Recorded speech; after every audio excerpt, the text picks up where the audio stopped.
Hey everybody and welcome. This is The Sports Den with Dan Smith and I'm Roshan Joshi on the Commotion. Before we get started, don't forget we have our Mike Tyson signed trunks giveaway. So make sure to hit that subscribe button so you're automatically entered. Make sure to comment on all of our videos. You will get more entries that way. And join our LSN gang. Hit that like button.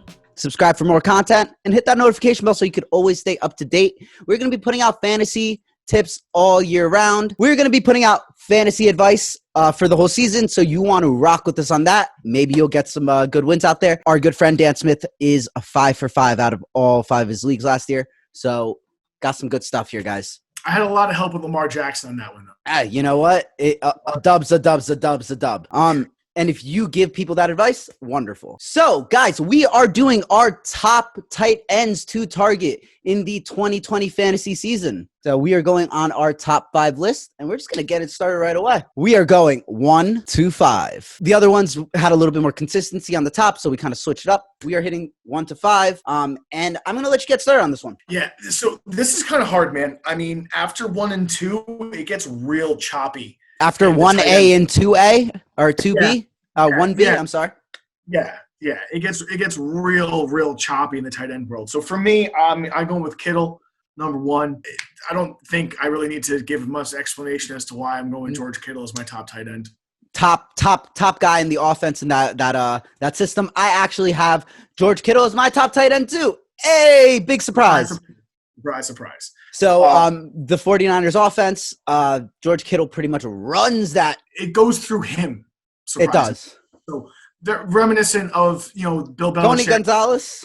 Yeah, Tony Gonzalez, Bill Belichick's, 2 tight end system where the offense ran through Gronkowski.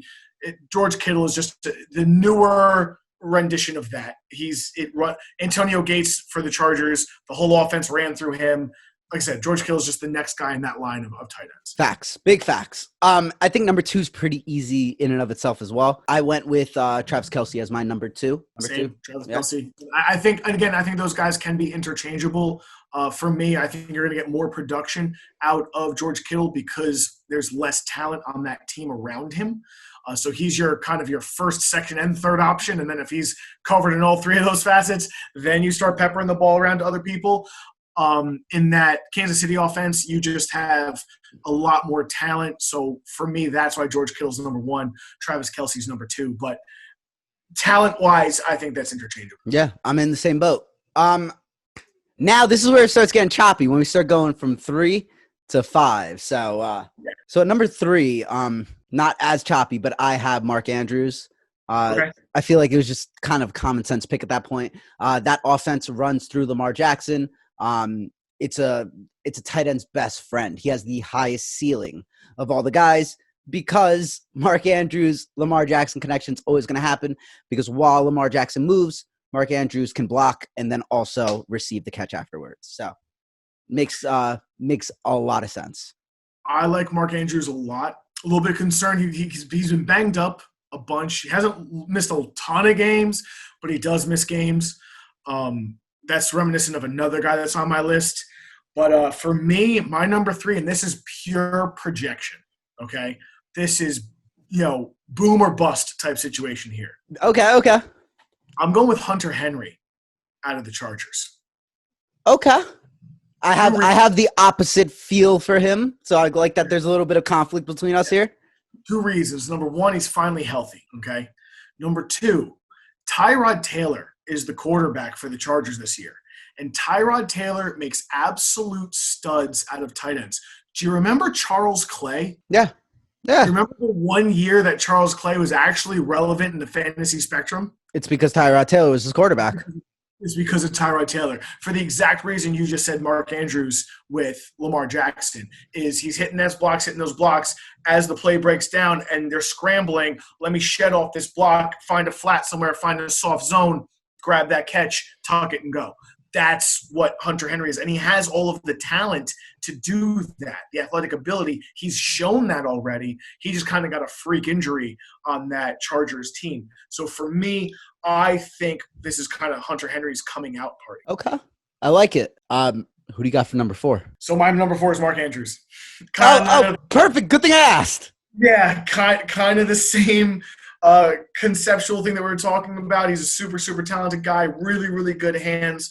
My only concern with him is, like I said, he's been banged up every year that he's been in the league. So, Now my last two. So for 4 and 5, little bits of potential reaches. I don't care, man. I don't care. I trust in myself. 3, so reaches are fine when it comes to tight ends. So for number 4, I got Will Dissly from the Seattle Seahawks.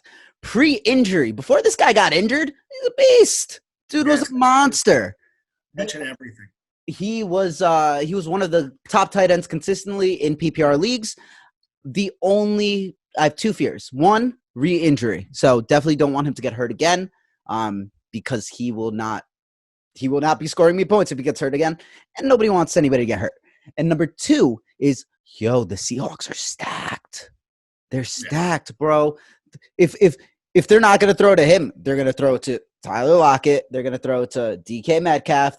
They have also one of the better wide receiving cores in the league. That's the only thing that I would be a little bit nervous about. Is it's like a double-edged sword. One, he could possibly not get a lot of balls because of the talent around him. But 2, he could be that security blanket for when Russell Wilson does his his patented breakout from the collapsing pocket into the side scramble, throw the ball. I like Will Dissly a lot. I think he's a solid guy. My number 5, I was really torn here. Really torn. So to me, I wanted to go with Darren Waller a lot. I had him last year, and he performed so well for me last year. All the air yards that dude gets, man. Yeah. But Derrick Henry's throwing him the ball, so I could kind of get why you didn't put him on your list. David Carr. Or David Carr. I'm sorry. Well, what did I say? I'm freaking out right now. David. So I like Darren Waller a lot, but I think that there's a guy who has the potential to get into that Travis Kelce, George Kittle arena of tight ends. And I'm going with Evan Ingram out of the New York Giants squad. Okay. He has all the talent in the world. All of the talent in the world. He has the speed. He has the route running ability. He has the ability to catch the ball. What he's always lacked is the ability to, number 1, stay on the field and stay healthy. And number 2, have a coach that can actually design plays for him and not just send him streaking up the middle to get absolutely demolished by a safety. So now, again, kind of the same thing I said with Saquon Barkley. You have Jason Garrett who's coming in to be the offensive coordinator for the New York Giants now. Jason Garrett made Jason Witten a Hall of Famer. Absolutely made him Hall of Famer. Nobody on this planet will convince me that Jason Witten is a better athlete than Evan Ingram. Nobody can convince me. So if you're taking a coach that took Jason Witten, who is a hard-nosed, very, very talented guy, don't get me wrong, but you're taking a coach that took Jason Witten into a Hall of Fame career, and you're now giving him the youth and talent of an Evan Ingram, to me, this is something that can kind of come together and potentially catapult Evan Ingram into what he's supposed to have been since he came into the league, because he's fallen short every year so far. So I think this is his kind of make or break year. Like, listen, you either put up the numbers, you should be the dominant tight end that you were supposed to be, that you were drafted to be, or you're off the team.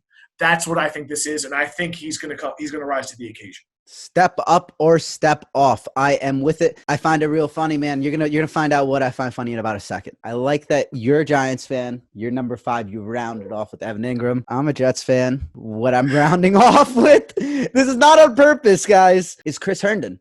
Now, I do want to say, I want to prefix with, originally I put Rob Gronkowski on there, but there's just too many balls going around on that Tampa Bay for him to get a viable share. The reason that I have gone with Chris Herndon from the New York Jets as my number 5 pick for top tight ends to target for 2020 is because they don't have wide receivers, guys. They literally don't. When they had Ryan Griffin, Chris Herndon got hurt last year, and they had Ryan Griffin as their tight end. Sam Darnold made Ryan Griffin a stud, and Ryan Griffin is not a stud. He's a good tight end, don't get me wrong, but he's not an above and beyond tight end. So with the thin layer at wide receiver for the Jets, I believe that Chris Herndon, with his talent, the fact that he's not going to be suspended or the fact that he's not going to be hurt this year, he's really going to round out a lot of those passes from Sam Darnold. So I'm going with Chris Herndon as the 2020 fantasy beast. in top number 5. I got nothing to say about Chris Herndon. I'll let you have that. I got nothing to say about Chris Herndon. Watch. We're going to come back to this. If you're watching this, make sure to hit that comment button and say, yo, really, hashtag Chris Herndon 2020. Let's see what's up. All right, so it realistically, He's so mad. Where do you put Chris Herndon at the end of the year? Is he a top 5? Is he a top 10? Is he a top 12? Realistically, where do you put him? Bro, here's the problem. It's like this tight end, as we prefixed this earlier, like a tight end category is so shifty and wonky because they're shifting between blocking and catching. Yes. I'm putting Chris Herndon at the very least top 7 in tight ends for heck yeah. Top 7. Heck yeah. So, all right. So, okay, we're placing another bet because we already have a bet of who is going to have the better. This is on film, guys. This is on film, guys. Yeah. So our first bet is who is going to have the better pro football focus grade at the end of the year. My Andrew Thomas or your Mekhi Becton. Okay. Now our second bet is Chris Herndon doesn't even crack the top 15 at the end of the year in fantasy PPR. Why don't we do it like this? Instead of putting a ranking on him, why don't we put my guy against your guy? Huh? You put the You want to put Chris Herndon against Evan Ingram? Yes, sir. Okay. Let's do it. Cool. Guys, whatever the stakes of this bet is, you put it in the comments below. You tell us what you want the stakes of this bet to be. Don't make it too expensive. Keep the public humiliation to a medium. Remember who you're going against. I know who I'm going against, bro, but I say crazy stuff. Like, hold up. I say crazy stuff like Sean O'Malley is going to break his foot, and he breaks his foot again. So you use your lock to win, and he lost. But I thought he was going to break his foot, and I prefix with, but he broke his foot, and then he breaks his foot. Who was right about their lock at the last UFC event? I forget. I'm not. You better be right. We want you to be right. I'm just saying, remember who you're going against. You're going against the locksmith. I am. Guys, I'm taking on the locksmith. All right. So you guys heard it here. We're going to do our tight ends versus each other in we're going to see who pops out more points by the end of the year. Fantasy PPR. Fantasy PPR. No, we're not playing around with anything else. Fantasy PPR. Let's see who takes that dub. Love it. Love it. All right, man. Well, that is all the time we have for this segment.